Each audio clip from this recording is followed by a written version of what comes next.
일주일 전 아버지가 거래처 사장과 말싸움을 하던 중 거래처 사장이 아버지가 쓰러질 정도로 명치를 세게 밀쳤다고 합니다. 이날 이후 계속 메스꺼움과 명치 쪽에 심한 고통을 호소해서 현재 병원에서 치료를 받고 있는데요. 너무 답답하고 화가 나서 이렇게 글을 남깁니다. 이런 경우 폭행죄로 고소가 가능한지, CCTV가 없고 폭행 사실을 인정하지 않는다면 어떻게 되는지 궁금합니다. 라고 보내주셨네요. 아버지께서 폭행을 당하셨으니 지금 자녀분께서 얼마나 화가 나셨겠습니까? 일단 거래처 사장을 폭행죄로 신고할 수 있을지부터 좀 알아봐야겠는데요, 김 변호사님. 네, 우선 뭐 증명의 문제는 추후에 이제 다시 설명을 드리게 될 텐데 네. 우선 그 명치를 이제 세게 때리는 행위, 폭행 행위 자체가 있었기 때문에 네. 고소가 가능하고요. 그리고 폭행과 상해 우리는 이제 구분을 해서 법에서 규정을 하고 있어요. 폭행 네. 같은 경우에는 어떤 물리적인 충돌로 인해서 상처가 입지 않더라도 예를 들어서 멱살만 한번 잡았더라고 하더라도 법적으로는 폭행이 될 수가 있거든요. 네. 근데 지금 이 사안 같은 경우에는 명치 쪽에 심한 고통을 호소하면서 지금 치료까지 받고 있는 상태이기 때문에 네. 경우에 따라서는 상해까지 문제가 될 수 있을 것으로 보여요. 그렇죠. 네.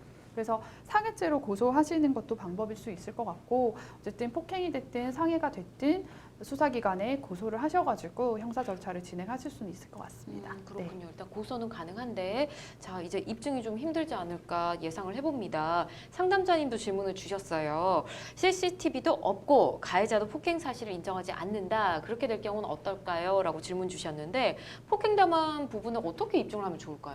네, 물론 당연히 그 가해자 쪽에서도 인정을 하고 객관적으로 CCTV가 있다면 사실은 수사에 거의 뭐 아무런 힘이 들지 않을 정도로 그렇죠. 그냥 쉽게 갈 수가 영상만 있습니다. 제출하면 되니까요. 네, 그 예. 영상을 보면 누구라도 반박할 수가 없기 때문에 이 부분은 그렇다면 뭐 경찰이 수사하기 아주 편한 사건이 될 것입니다. 예. 근데 그게 아니라 하더라도 일단은 상해 진단서도 받으실 수 있고 그 상황에 대해서 아프다는 그 느낌을 받으셨을 때 모든 증거를 다 확보해 놓으셨다면 네. 그 상해를 폭행이든 상해든 본인이 피해자로서 진술하시는 것도 증거 가치가 있습니다. 아.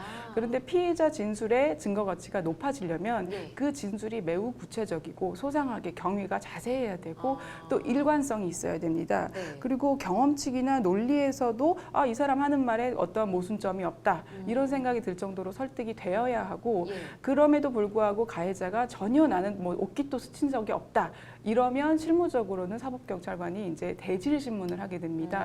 그러면 대질 신문을 함으로써 사실은 많은 부분이 이 모순점이 상당히 드러날 수가 있습니다. 예. 그래서 반드시 뭐 있다면 좋겠지만 피해자의 진술만 있다 하더라도 얼마든지 입증이 될 수가 있습니다.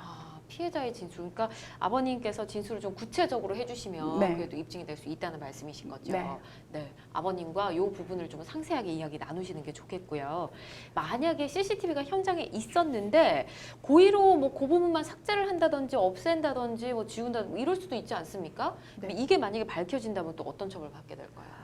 네, 형사상 증거를 의도적으로 없애버리는 것은 증거인멸죄라는 것이 있고 네. 이것은 법적으로는 5년 이하의 징역 또는 700만 원 이하의 벌금에 처해지는 이제 범죄입니다. 중대하네요. 네. 예. 근데 다만 이 증거인멸죄가 내가 이제 피의자나 피고인이 되는 그 범죄 행위에 대해서 네. 내가 그 증거를 없애는 거는 사실 처벌되지는 않고 타인의 범죄에 관련된 증거를 없애는 경우에만 처벌되는 경우거든요. 네. 그래서 만약에 이 가해자가 직접 본인의 이제 문제가 되는 사건에 대해서 CCTV를 삭제했다면 사실 현실적으로 처벌되기는 좀 어려운 부분이 있고 하지만 예외적으로 그러니까 예. 예외는 아니지만 어쨌든 이 사람이 다른 사람을 시켜서 그 증거를 인멸하게 했다면 증거인멸 교사죄는 또 성립이 될 수가 있거든요. 그렇군요. 그래서 그 CCTV가 있었다면 누가 어떤 방식으로 없앴는지 그 부분까지 좀 확인해 보시면 될 것 같습니다. 그렇군요. 네. 알겠습니다. 자, 폭행죄가 만약에 인정이 되게 된다라면 어느 정도로 처벌을 받게 될지도 알아봐야 할 것 같네요. 권 변호사님 어떻습니까? 네, 단순 폭행죄에 대해서는 형법을 보면은 2년 이하의 징역 또는 500만 원 이하의 벌금 및 구류에 처해질 수가 있습니다. 예. 근데 구체적인 처벌 수위는 그 범행 당시의 상황이나 범행 수법, 범행의 동기, 피해의 규모에 따라 달라질 수밖에 없습니다. 예. 그런데 단순 폭행죄는 참고로 피해자와의 합의가 돼서 처벌 불원 의사가 나온다면 처벌을 면할 수가 있습니다. 그런데 이제 이 단순한 폭행이라 하더라도 금액이 적은데 그것을 서로 악의적인 감정으로 합의를 안 해주면 사실은 간단하게 끝날 수 있는 사건이 또 합의가 안 돼서 끝까지 가게 되는 경우도 그렇죠. 있어서 네. 되도록 합의하시는 게 좋지 않을까 생각이 듭니다. 그렇군요. 합의가 좋겠다라고 의견 주셨는데 지금 상담자분 뭐 아버님도 마찬가지고 이런 일이 처음이신 것 같아요. 일단 어떤 조치를 취해야 될지, 경찰에 신고하는 게 먼저인지, 또 합의를 또 얘기를 하셨는데 어떻게 하는 게 최선일지 방법을 좀 말씀해 주시죠. 네, 합의가 가능하다면 말씀하신 대로 그렇게 하시는 것이 좋을 것 같고, 예. 네, 예를 들어서 이제 그냥 단순히 합의를 시도를 했는데 어떤 전혀 압박이 되지 않고 합의가 그렇죠. 안 되는 경우가 있거든요. 네. 그런 경우에는 형사 절차를 진행하면서 동시에 이제 합의를 진행하는 것이 효율적일 수도 있어요.